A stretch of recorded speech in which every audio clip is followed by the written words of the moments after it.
Listen, if you have been wanting to make money with crafts, this is your sign. Sports season is here, sis. So that means all of the parents, all of the teams, the coaches, and businesses is about to start spending money on custom sports items. The only question is if they gonna spend it with you.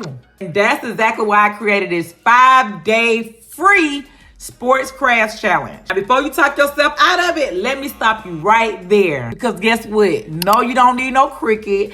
No, you don't need no printer. No, you don't need no design experience. And no, you don't need no craft experience. All you gotta do is show up. That's it. No more excuses, sis. What I love about this is it's absolutely free. And guess what we're gonna be learning in each day?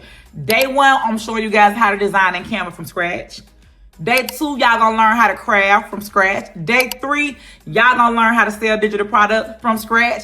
Day 4, I'm gonna show y'all how to create content and learn how to market to get that bag. And day 5, I'm gonna show y'all that when they get inside of your inbox to order, y'all know how to properly take inbox orders. So if you've been saying, I'm just gonna wait till I learn a little more, don't wait no more. This is your opportunity. Click the link below, grab your seats, and meet me inside the Sports Challenge. And don't be waiting till everybody else already getting that sports bag and you over there talking about, dang, I wish I would have just joined the Sports Challenge. Join now. Get in the room and stay in the room, and I'll see y'all in the room.